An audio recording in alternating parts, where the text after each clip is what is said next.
Million කියන එකේ billion කියන එකේ වෙනස දන්නවද? දැන් මෑතක නම් අපි ට්‍රිලියන් කියලා එක්කත් පාවිච්චි කරනවා. මිලියනයක් කියන්නේ 1.6යි, බිලියනයක් කියන්නේ 1.9යි, ට්‍රිලියනයක් කියන්නේ 1.12යි. මේ තුනේ වෙනස දන්නවද? මම ඒක මෙහෙම එක්ස්ප්ලেইন කරන්න. තප්පර මිලියනයක් කියන්නේ දවස් 11ක්. තප්පර බිලියනයක් කියන්නේ අවුරුදු 31ක්. තප්පර ට්‍රිලියනයක් කියන්නේ අවුරුදු 31688යි. දවස් 11යි, අවුරුදු 31යි, අවුරුදු 31688යි. ඔය තමයි මිලියන් එකේ, බිලියන් එකේ, ට්‍රිලියන් එකේ වෙනස. මේක දැනගෙන මේක අහන්න. මනුෂ්‍ය ආත්මයක් ලබන්න තියෙන chance එක scientific මිලියන නෙවෙයි, බිලියන නෙවෙයි, ට්‍රිලියන 400කින් එකයි. ට්‍රිලියන 400කින් එකයි. අපි ඉපදිලා ඉන්නවා කියන තැනදී මේ විශ්වයේ ලොකුම ලොතරැය දිනලා ඉවරයි. ඒ අතරදී ඇස් දෙක පේනවා, කන් දෙක ඇහෙනවා, ඔළුව වැඩ කරනවා, කකුල් වැඩ කරනවා.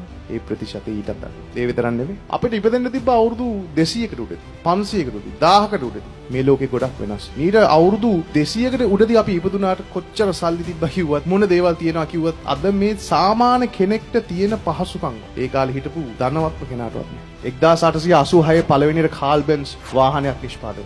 ඊට කලින් වාහනයක් කියලා දෙයක් තිබෙන්නේ නැහැ. අද අපි ප්ලේන් වල ලංකාවට යනවා, අවුරුද්දට යනවා, නිවාඩුවට යනවා, අනිත් පැත්තට එනවා, පෑ ගානෙන් අපි යනවා. 1903 පළවෙනි රයිට් බ්‍රදර්ස් ප්ලේන් එක අහසට ගෙනිච්ච. 1900 කියන අවුරුද්දේ අපි හිතමු ඔයා ලෝකේ ඉන්න ධනවත්ම කෙනා. හැබැයි ලෝකේ රස්නේ තැනක හිටියේ. නැත්තම් ජපානයේ වගේ සීතල තැනක හිටියේ. 1900 ඉපදලා ඒත් වැඩක් නැහැ. AC එකක කූල් එක මොකද්ද කියලා දන්නේ නැහැ. 1902 වෙනකන් ඒක හදලා තිබ්බේ. අපි පොඩි කාලේ අපේ අම්මලා අපිට ඉංග්‍රීසියෙන් උගන්වන්න ඕන කියලා හිතුවා. මෙයාලා ලෝකෙට යන්න නම් ඉංග්‍රීසි අවශ්‍යයි කියලා. ස්මාර්ට්ෆෝන් එකයි ඉන්ටර්නෙට් එකයි හින්දා අද ලෝකේ අපි ගාවට ඇවිල්ලා. මේකත් එක්ක කරන්න බැරිද යන්නේ. අද ඉස්සරටත් වඩා සෑහෙන ඔප්ෂන්ස් තියෙනවා. හින්දා ඒවා පාවිච්චි කරන්න උදේට කල්පනා කරන්න මතක තියාගන්න අපි හරි වාසනාවන්තයි අද. මේ තියෙන ඇක්සස් එක හෙට උදේ පටන් ගන්න පුළුවන් ව්‍යාපාර තියෙනවා. බොහොම පොඩි කැපිටල් එකක්. පොඩි රිස්ක් එකක් තියෙනවා. සර් ඒ ඔපචුනිටිස් තිබෙන්නේ නැහැ.